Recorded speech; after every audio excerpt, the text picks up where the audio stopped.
لیے روایات میں لکھا گیا کہ کربلا میں جس کا سن 18 برس قافلہ کربلا کی طرف روانہ ہوا۔ روایت کے مطابق راستے میں سواری پر ہلکی سی غروب کی تعلیم ہوئی، نیند آئی، ہاتھ ڈھل۔ امام نے ایک لمحے کے بعد انا للہ و انا الیہ راجعون کہتے ہوئے آنکھیں کھولی۔ جوان بیٹا، ہر لائق بیٹا اپنے باپ کے زبان پر کوئی مصیبت بلا جملہ سنے اور دور کھڑا رہے، یہ اس کی لیاقت کی دلیل نہیں ہے۔ کوئی بھی لائق بیٹا فوراً اپنے باپ کی زبان سے اگر کوئی مصیبت کا جملہ سنے گا تو فوراً اس کے پاس آ کر پوچھے گا۔ لہذا وہ بیٹا بھی جو حسین کا 18 سال کا بیٹا ہے وہ بھی آگے بڑھا اور بابا سے پوچھا، بابا کیا خیر تو ہے؟ آپ نے کلمہ انا للہ اپنی زبان پر جاری کیوں کیا؟ حسین نے جواب دیا، بیٹا میری آنکھ لگ گئی تھی، میں نے خواب میں دیکھا ایک سوار ہماری طرف بڑھ رہا ہے اور اس کی زبان پہ جملہ ہے، وہ کہتا جا رہا ہے یہ کیسا بد نصیب کارواں ہے کہ یہ تیزی سے موت کی طرف بڑھ رہا ہے اور موت اس کی طرف بڑھ رہی ہے۔ آپ انصاف سے بتائیے کہ اگر آپ کو پتہ چل جائے کہ آپ جس راستے پر جا رہے ہیں اس میں آگے موت ہے تو آپ راستہ بدلنے کی کوشش کریں گے، آپ وہ راستہ ترک کرنے کی، چھوڑنے کی کوشش کریں گے کہ آپ اسی راستے پر آگے بڑھتے رہیں گے؟ جوان علی اکبر 18 برس کا سن تڑپ کر کہتے ہیں کہ بابا، یہ نہیں کہا کہ بابا راستہ بدل دیجیے، اے بابا موت ہم پر آ جائے گی تو کیا ہوگا، بلکہ یہ کہتے ہیں کہ بابا یہ بتائیے کہ ہم حق پر ہیں کہ نہیں؟ امام جواب دیتے ہیں، بیٹا ہم حق پر نہیں ہوں گے تو کون ہوگا؟ قافلہ آگے بڑھتا رہا یہاں تک کہ تو محرم کو کربلا پہنچا اور تاریخ بڑھتی ہوئی عاشور کا دن۔ دفتر شہادت کھلا، ابن سعد نے پہلا حملہ امام حسین علیہ السلام کے لشکر پر کیا۔ امام نے جوابی کارروائی کے لیے، دفاع کے لیے سب سے پہلے جو آواز دی وہ یہ تھی کہ میں اپنے بیٹے علی اکبر کو میدان میں سب سے پہلے بھیجوں گا۔ امام نے علی اکبر کو آمادہ کرنا شروع کیا، تبھی جان نثار فدائی صحابی امام حسین علیہ السلام کے آگے آئے اور انہوں نے کہا، مولا یہ کیسے ہو سکتا ہے کہ ہم زندہ رہیں، ہم شکل پیغمبر مقتل میں جا کر شہید ہو جائے؟ مولا نے کہا، میرے چاہنے والوں، میرے ساتھیوں، میرے صحابیوں، میں چاہتا ہوں کہ میں سب سے پہلی قربانی میری طرف سے ہو، لیکن صحابیوں نے اصرار کیا بار بار ضد کی کہ مولا یہ تو ممکن نہیں ہے، پہلے ہم جائیں گے اس کے بعد آپ کی اولاد میں سے کوئی شہید ہوگا۔ ہزاروں صحابی جاتے رہے، انصار جاتے رہے، یہاں تک کہ اہل بیت کی باری آنے لگی اور وہ وقت بھی آیا کہ جب امام حسین علیہ السلام کے سامنے ایک گڑیا جوان علی اکبر ہاتھوں کو جوڑ کر ادب سے کھڑے ہو گئے، بابا جان مرنے کی اجازت دیجیے۔ بابا جان دشمن تعلق دے رہا ہے کہ حسین کیا تمہارے لشکر میں کوئی جری باقی نہیں ہے؟ بابا میری غیرت کو گوارا نہیں ہے کہ میرے ہوتے ہوئے کوئی آپ کو تانے دے، اے بابا مجھے رب کی اجازت دیجیے۔ روایت کے فقرے ہیں کہ چند مقامات پر امام کو بہت شاہ گزرا ہے۔ ایک مرتبہ جب جناب قاسم کو اجازت دینے کے اوپر آیا تو روایت کہتی کہ سینے سے لگا کر اتنا روئے فغشی علیہما، دونوں پر غشی تاری ہو گئی۔ اور جب علی اکبر میدان کی اجازت مانگنے کے لیے اپنے بابا کے سامنے آئے تو ایک مرتبہ نظر بھر کر علی اکبر کو دیکھا اور اس کے بعد کہا کہ میرے لال علی اکبر، تمہیں تو تمہاری پھوپھی زینب نے کہا ہے، جاؤ زینب سے اجازت لے لو۔ علی اکبر دوڑتے ہوئے اس خیمے میں پہنچے جہاں علی کی بیٹی زینب موجود تھی، تو زانو ہو کر ادب سے اپنی پھوپھی کے سامنے بیٹھ گئے اور پوچھنے لگے، پھوپھی اماں یہ بتائیے میں آپ کو عزیز ہوں یا بابا حسین آپ کو عزیز ہیں؟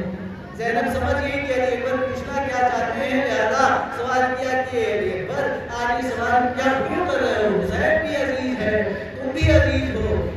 پھر علی اکبر نے سوال کا طریقہ بدلا، اے پھوپھی اماں اگر بابا شہید ہو جائے اور میں بچا رہ جاؤں تو آپ سے دادی روز محشر پوچھیں کہ کیا علی اکبر میرے حسین سے زیادہ پیارا تھا تو آپ کیا جواب دیں گی؟ زینب سمجھ گئی۔ ایک مرتبہ مرتبہ کھڑی ہوئی، آواز دی میرے لال علی اکبر جاؤ، میں نے تمہیں رب کی اجازت دی، میں نے اپنے بھائی سے پر تم کو فدیہ کیا۔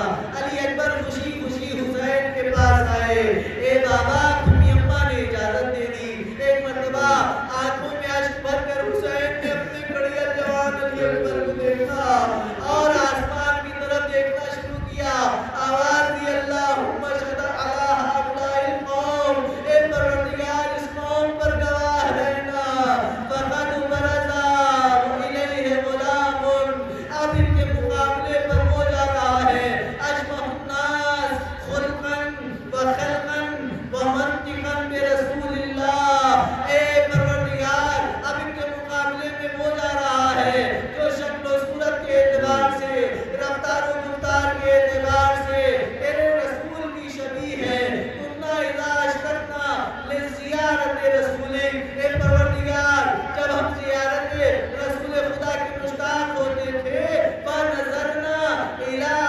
وجہہ، تو ہم اس کے چہرے کو دیکھ کر رسول کی زیارت کر لیتے تھے۔ آپ کو یہ جملہ میں نے تعلیم کا فقط اس لیے سنایا تاکہ آپ کو یہ اندازہ ہو سکے کہ علی اکبر کس طرح رسول اسلام کی شکل و شمائل کے تھے، بالکل ہو بہو رسول اسلام جیسے تھے۔ امام نے یہ گواہی دینے کے بعد علی اکبر کو گھوڑے پر سوار کیا، علی اکبر کو گھوڑے پر سوار کرنے کے بعد اجازت دی، علی اکبر نے گھوڑے کو ایڑ لگائی، مقتل کا رخ کیا۔ کچھ دور چلے تھے کہ احساس ہوا کہ کوئی پیچھے آ رہا ہے، پلٹ کر دیکھا تو نواز پر ابراہیم کی دیکھا بوڑھا باپ اپنی کمر تھامے ہوئے، یا بنیا مہلن مہلا، اے میرے لالا آہستہ آہستہ، اے میرے لالا آہستہ آہستہ۔ علی اکبر سے دیکھا نہیں گیا یہ منظر، گھوڑے سے اترے، بابا کے قریب آئے، اے بابا مرنے کی اجازت دے دی، پھر بھی پیچھے پیچھے کیوں آ رہے ہو؟ تڑپ کر ایک ہی جملہ کہا میرے امام نے، اے علی اکبر کاش تم بھی صاحب اولاد ہوتے۔ آزادانوں تفصیل چھوڑتے ہوئے علی اکبر میدان میں گئے، علی اکبر بلندوں سے دور ہونے لگے تو امام نے بلند آواز سے کہا میرے لال علی اکبر جب تک اشقیاء کی فوج میں چاروں طرف سے گھر نہ جانا، پلٹ پلٹ کر اپنے بوڑھے باپ کو دیکھتے رہنا۔ علی اکبر فوج میں چلے گئے، امام کا انداز کیا ہے، گھوڑے کی رکابوں میں پاؤں ہیں، کچھ پر امام بیٹھے ہیں، لیکن فکرہ یہ ہے تاریخ کا مقتل کا کہ بار بار وہ رکابوں پر زور دے کر کھڑے ہوتے ہیں اور علی اکبر کو دیکھتے رہتے ہیں۔ امام کا یہ حال ہے، بیویاں خیمے کے پردے کے پیچھے ہیں، خیمے کے در پر فضا کھڑی ہیں، زینب، لیلا، ام کلثوم، سکینہ بار بار فضا سے کہتی ہیں فضا بتاؤ مقتل کا عالم کیا ہے، مقتل کی حالت کیا ہے۔ فضا امام حسین کے چہرے کو دیکھتی ہیں اور بتاتی ہیں کہ ابھی مقتل میں خیر ہے، کیوں؟ اس لیے کہ سب بیویاں جانتی ہیں علی اکبر حسین کا چہیتا بیٹا ہے، اگر علی اکبر کو نقصان ہوگا، علی اکبر پر حملہ ہوگا تو حسین کے چہرے کا رنگ بدل جائے گا، جس سے فضا دیکھ کر سمجھ جائے گی، بیویوں کو اطلاع ہو جائے گی۔ یہ منظر چلتا رہا، تبھی روایت کا فکرہ کہ ایک مرتبہ امام جو ابھی تک اپنے گھوڑے پر بیٹھے ہوئے تھے گھوڑے کو گھمایا، در خیمہ پائے، آواز دی لیلا علی اکبر کے حق میں دعا کرو، علی اکبر کے مقابلے میں ایک شکی پہلوان آیا ہے، میرا لال دین دل کا بھوکا اور پیاسا ہے، وہ سیر و سیراب ہے۔ ام لیلا نے اپنے بال کھولے، بارگاہ قدرت میں دست دعا بلند کیے، یا رازدہ یوسف الی یعقوب، اے یعقوب کو یوسف سے ملانے والے، یا رازدہ اسماعیل الی حاجرہ، اے اسماعیل کو حاجرہ سے ملانے والے، رد ولدی، رد علی ولدی، میرے لال کو مجھ سے ملا دے۔ یہ دعا قبول ہوئی، علی اکبر فاتحانہ میدان قتال سے امام کی خدمت میں آئے۔ آزادانوں تاریخ کا قیامت بھرا جملہ سنانے جا رہا ہوں، سیدہ زہرا کو پرسا دینا ہے، آج 6 محرم گزر چکی ہے، چند دن بچے ہیں۔ ایک مرتبہ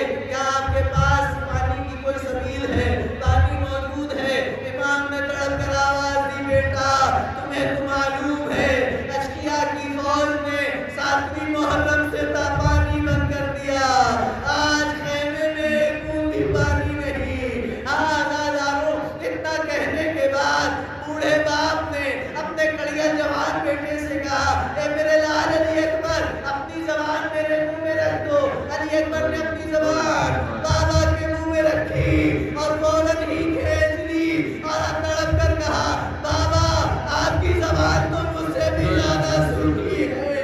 یہ کہہ کر علی اکبر کے آنکھوں میں آنسو آئے۔ امام نے اپنے ہاتھ کی انگوٹھی اتاری، علی اکبر کے دہن میں رکھی اور کہا، بیٹا مقتل کو سدھارو، محشر میں نانا رسول خدا تمہیں جنت کے پانی سے سیراب کریں گے۔